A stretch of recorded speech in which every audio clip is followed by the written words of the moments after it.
Welcome on into the All Aussie Rules YouTube channel. We've got another season preview coming up today. It's the Gold Coast Suns 2026 AFL preview.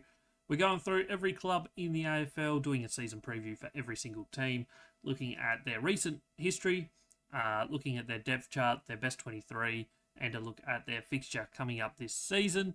So, Gold Coast Suns today. If you enjoy this sort of content, don't make sure you hit that follow button. Or subscribe, like the video, let me know what you think of my thoughts on the Gold Coast Suns in the comments below, all of that sort of stuff. Don't forget to go check out all the social medias, all Aussie Rules everywhere. Go check it all out. Let's jump into the content that you're here for, and that's Gold Coast Suns 2026. We've got last season, they finished 7th in the home and away season, finished up 6th after winning their elimination final on the road, their first ever finals match, and won that one as well. So first ever finals win. They then lost to Brisbane in the semi-final. Ended up playing 25 matches, 16 wins, 9 losses on the year, 92 points per game, which was the 4th most in the AFL for the season, and 76.8 points against per game, which was the 5th best defense. So overall, really, really good numbers from Gold Coast. If we think back to the year before, most people potentially remember they had a really good home year for most of the way. They fell apart a little bit in their last 1 or 2 games, but were really, really good at home, struggled away. They fully turned that around last year. Their away form was fantastic from their first game when they went over to the West and played West Coast. They won that by like 80 points. And yeah, all throughout the season, their away record was as good as their home form. So that was a really good positive step forward for the Gold Coast Suns in 2025. A look at their last 5 years, as we said, last year was the first time they've played finals, first time they made it to the final series in their history. So obviously the only really good season there was last year. 2021, 16th, 7 wins, 15 losses. Then 12th the next year with 10 wins, 12 losses. 2023, they finished 15th with 9 wins, 14 losses. 9 wins for 15th is a pretty good effort, in all honesty. 2024, 11 wins, 13th spot. And then 2025, they obviously finished 6th after finals, 16 wins, 9 losses. Their best season by far in the history of the club. A really, really good output from them in 2025. They've been progressing. If they keep progressing in that way, they're still a very young list. Signs are looking good for them. We'll jump into the ins and outs now. They've had some changes. There's no doubt about that. There's a lot of ins, there's a lot of outs. And this is kind of the way it's going to be, I think, for Gold Coast for many years at the moment. Because they've got so many young talent, good young talented players coming in each year. Look at all those high draft picks. There's 4 or 5 first round draft picks, basically. Because they have so many of these coming in each year, that's kind of in the position where they're not going to have enough list spots, so they're going to be getting rid of really good players most years. It's just going to be the way it has to be, I think, at the moment for Gold Coast, especially if they have any more coming in next year, any high draft picks. But we'll see how that plays out. But for now, 2 players come in from other clubs. Christian Petrarca joins from Melbourne, huge in. Arguably one of the best midfielders in the competition over the last 6-7 years. Think back to his 2021 grand final performance. I think everyone remembers how good he was that day.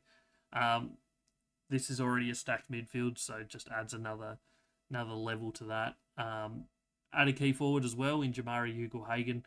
Obviously, we all know about his troubles getting on the park. Last year, he didn't play for the Dogs, but you go back a couple seasons, his best football is absolutely outstanding. And if he's playing this year, he's only going to improve this Gold Coast Suns team, you'd have to think. As I said, 4 first-round draft picks. Zeke Euland, pick number 2, brother of Bodie. He's going to be a gun player. Completely different sort of player than Bodie, who's more of the backman. Zeke's going to be a midfielder and going to be really good at it. Dylan Patterson, he'll get plenty of games over the next couple of years. He was pick 5. Joe Murray, pick 17. Bo Adensel, was pick number 18. And then they still had 2 more picks in the draft as well. Avery Thomas at pick 28 and Kobe Coulson was pick 46. All of those ins means there's a lot of outs, and 5 of them go to other clubs. So Ben Ainsworth heads across to Carlton. Good signing there. Connor Butterick goes to the Western Bulldogs. I think they'll be reasonably happy with that. Braden Fiorini joins Essendon. I think Essendon will be stoked getting him. Sam Flanders is the big one. He goes to St Kilda and joins a few other players joining that St Kilda team. He's either going to go halfback flank or into a midfield role and absolutely excel, you'd think. Malcolm Rosas goes to Sydney. They have 2 retirees, David Swallow and Sean Lemons, and 3 players delisted, Tom Berry, Lloyd Johnson, Alex Sexton. So a lot of players out, a lot of players in. Overall, there's 5 players there that leave to go to other clubs. Chuck in David Swallow, who was a fringe best 23 player last year. He was the sub a lot. But they add in guaranteed 2 best 23 players in Petrarca and Ugle-Hagan. Arguably both better than all 5 players that they lost last season.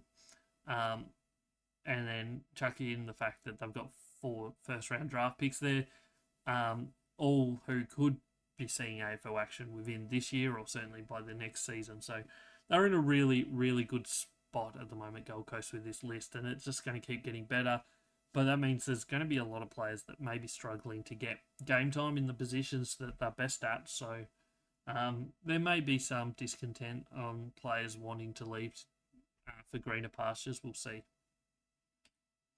Moving into the depth chart for the Gold Coast Suns. If you're new around here, we'll just give a quick explanation on the numbers and the colours and everything. We do a rating for every single player, every single game, gives us their rating average for the season. And then we rank them by position, all the way from number 1 all the way down to however many there was for that position. And then from that, top 10% go elite. So top 10% of each position is an elite class player, which is the purple. Blue is top class, which is 10 to 25%. Green is above average, that's 25 to 40%. Yellow's next, and that's average, which is 40 to 60%. And then orange is 60 and below percent, which is below average. Red did not play last year. Purple is someone that was drafted last season, so obviously wasn't on a list in the AFL in 2025. Starting with the general defenders for Gold Coast, couple good players. They actually are very, very strong in this area. Joel Jeffrey, John Noble, probably the 2 main ball users out of there last season, both in that top class category. Will Powell, Bodie Hewland, both sensational players last year as well in the above average category. So there's 4 in the top 34 of the position. Chuck in Daniel Rioli, who's potentially looking at some wing time maybe this year. I think that's what they've been looking at a bit in the preseason. We'll see how that plays out. But they're just really stacked in that position. Chuck in Eastham and Zach Evans, who did not play. And then Avery Thomas, who's more of a lockdown defender. And Dylan Patterson, who was also drafted. They'll both get Dylan Patterson, I can see moving into game time this year, even though that position is pretty stacked. Wouldn't be surprised to see him play. Key defenders-wise, Sam Collins, one of the best in the AFL, ranked 7th last year, so it wasn't his best season. The 2 years before that, he was in the top, in elite class, I believe. Mac Andrew, mainly key defender, sometimes goes forward, can kick a goal too when he does go forward. He was ranked 28th. We expect some pretty good numbers from him again this year. Charlie Ballard didn't really play, played a few games. I can't remember exactly how much he played, but didn't even play 50% game time in any game, so he might have only played 1. Ends up unranked for the year. I would expect to see him at minimum in that average category, but maybe even above average this season if he's fit and gets games. Oscar Adams was a fair way down. Caleb Graham and Cooper Bell did not play. Overall, they're pretty strong across both key and general defenders. They've got those players that are close to elite in Sam Collins, Jeffrey and Noble from last year. Plenty of other talent in the running stakes with Will Powell, Uland, Rioli, and then chuck in key defenders that are capable of being at least in the top 50% of their position, Mac Andrew and Charlie Ballard. They're well-rounded down back, in my opinion. Moving into the forward line, up the other end, another fascinating area of the ground for them. Maybe not as much depth in this area. Their midfield and their backline are really stacked, though, I believe. Ben Long, fantastic season last year. Will Graham, not far behind Ben Long. Probably less kudos given to him, but still solid season. Nick Holman was ranked 67, and then Jake Rogers was unranked, but pretty low rating. Same with Goulburn and Leo Lombard, who only played a couple games. I expect to see a lot more of him this season. Apparently, his preseason's been going pretty well, so he will probably move into their best 23 at some point this season, if he's as good as what many people expect him to be. In the key forward stakes, Ben King, his rating gets absolutely smacked by the fact that he just doesn't touch the ball that much, but he does kick lots of goals, which is, the end of the day is the key reason of a forward is pretty much to kick goals. So he does that really well. He was in the top few in the Coleman Medal last year. He was either second or third. I can't remember exactly where he finished. Fantastic year from him. We expect him to probably go along those same sort of lines again this year. Obviously, Jamara Ugle-Hagen's joined him this year. He didn't play last year, so he doesn't get a rating, but I think if he's fit and firing, he's at minimum an above average player. I just see that's where he is. Ethan Reid showed some good signs. Jed Walter, still very young key forward. I think we'll see him with a bit more experience, maybe improve a bit this year. He's shown some really good signs, but he's still very young. Jai Farah showed some good signs as well, probably more of that depth role. And then Caleb Lewis and Elliot Himmelberg did not play last year, obviously. Himmelberg is a lot more of a senior player, but he did his knee from memory pretty early in the preseason last year. Now we move to the midfield where this team is absolutely stacked. This is crazy. How they're going to fit all these guys into getting game time is going to be crazy difficult for them, I believe. Starting inside mids, Brownlow medalist from last year. We'll start with him. Matt Rowell was second highest rated player in the competition maybe not player, but definitely second highest rated inside mid last year, behind Marcus Bontempelli. Fantastic year from him. Average of 135 in our rating system is huge. Chuck in Noah Anderson in there last year with him as well. Two elite midfielders there. He was the 6th rated. Miller was number 19. Also had a fantastic season. As we mentioned before, Christian Petrarca joins the cause over there, up there, even on the Gold Coast. And he'll probably play full-time mid. It looks like Miller might go half back at times, or at least that's where he's been pre-season. Whether that's how that plays out, I don't know. I think we'll probably see Miller and Petrarca rotate through forward line as well at times, potentially, as well as midfield. That's just stacked. It's stacked. There's no way about it. They are going to be really tough to beat in that sort of area this year. Bailey Humphrey, we've seen that he's capable of being a really big impact player if he improves again on that this season, which is going to be difficult because of how much talent there is in this midfield. But he does show some really good signs. Alex Davies is next. He had an absolute great game with one of his games last season, but he didn't play too many and the others weren't quite as impressive. And then you got your draft picks. Pick 2, Zeke Uland. 17, Joe Murray. Adensall, pick 18. And Kobe Coulson, pick 46. We'll see some of these guys throughout this season. Maybe not playing much of an inside mid role. They might be used as half-forward flankers a bit. They might be used as outside wingman sort of play at times for their first season, just until they get a bit more experience and stuff, because the midfield is stacked and maybe there's some other positions that they certainly could be used in. So I think we will see them, maybe just not so much as a midfield role just yet, or an inside midfield role just yet. Outside midfielders, Sam Closey was ranked 29th last year. Not a fantastic season from him. I can see him doing better than that this year. I would expect maybe above average or better. Lockie Weller was 35 and Ben Jepson didn't play much, was unranked. As we said, Daniel Rioli might move into that role as well this year. We'll see how that plays out. And then in the ruck, Jared Witts is their number one. There's no doubt about it. It'll be interesting to see how the new ruck rules kind of affect him, because I think he's someone that they could have a big impact on. Whether that's the case or not, we'll find out. But his last few years have been absolutely fantastic. Number 2 ruckman is Ned Moyle. Could definitely get games this year. We'll see if he actually does or not. If they play 2 ruckmen, maybe teams do start to do that with 5 on the bench. We'll find out, I guess, throughout probably pretty early in the season. But yeah, maybe they do. And then Max Noble is their long-term prospect as a ruckman there. Moving into the best 23 for the Gold Coast Suns. This was done a few weeks ago, so some thoughts have kind of changed a little bit, but this is how it goes. Done by me, obviously. Full forward line, Ben Long, clearly in their best 23. Ben King, absolutely. Jed Walters, probably the one that was out of favour a little bit in the back half of the year last year, but I think another preseason under his belt, he's someone that Gold Coast rate really highly, so I think he'll fight his way back into the best 23.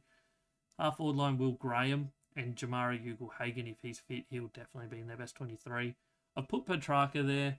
Him and Miller could rotate a fair bit. We'll see who plays the main role. It's probably going to be Petrarca in the midfield, I think, as the starting mid, but we'll see how that plays out.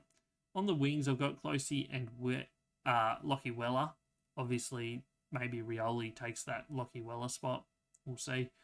And then inside mids and ruck, Jared Witts in ruck, Matt Rowell, Noah Anderson, the no-brainers, and then Miller, as I said, could rotate with Petrarca, could even go half-back flank if they were needing that, but that's kind of a position they don't necessarily need someone as much. Half-back line, we've got Joel Jeffrey and Noble as your 2 back flankers, and then Mac Andrew, centre half-back. And then your full-back line, Will Powell and Bodie Uland as the small, medium-sized defenders, with Sam Collins as your full-back and one of the best key defenders in the competition. Interchange, I've got Daniel Rioli, Bailey Humphrey, Nick Holman, Alex Davies, and I've put Zeke Uland in there as well. I think he will be in their best 23 pretty quickly, in my opinion. That leaves emergencies as Ned Moyle. As I said, if they do decide to play 2 rucks, he'll be in there. Otherwise, as backup for Jared Witts. Charlie Ballard, if they need another tall defender, he will be the first one called up. He'll probably play plenty of games as well. Jai Farah, probably him and Ethan Reid are probably the next 2 in line as key forwards. If either Walter or Ugle-Hagan drop in form or aren't in their best 23, those are the 2 that likely come in. Leo Lombard, as we said, had a couple hit-outs last year. We didn't see huge numbers from him, but I think we'll see more from him. Maybe as a half-forward flank wingman sort of role in 2026. And the final one in the emergency list I've got is Dylan Patterson. I think we'll see him at some point throughout the year, maybe not too early, but another one that could be half-back flank or a wing sort of role, depending on the needs of the team in 2026. Final thing to look at for the Gold Coast Suns is a look at their fixture, and they're one of 2 teams that almost travel to every state and territory in Australia in 2026. They have 11 home games, 11 away games, and the 1 neutral game, which is, of course, Gather Round in round 5. State by state, they have 10 in Queensland,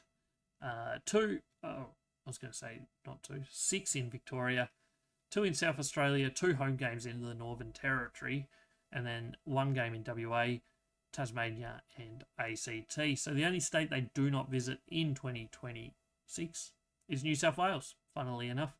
They obviously don't play Sydney on the road this year, and their 1 game against GWS is in the ACT. So they do a fair bit of travelling. Obviously, 2 home games in the Northern Territory adds to that. only the one trip across the country to WA is quite handy for them, and 6 trips to Victoria. They have byes in round 3 and 12, and the teams they play twice this year. It's not an easy draw, there's no doubt about that. So they play St Kilda twice, who finished 12th last year, but expected to potentially improve a fair bit this year. So we'll see if that plays out. Geelong, who were runners-up last year. Melbourne's their one, on paper, easier draw. They finished 14th last year, probably not expected to improve much. Hawthorn finished 4th, GWS finished 7th, and they play the Premiers twice, as they do every year. They play Brisbane twice, so that's going to be tough.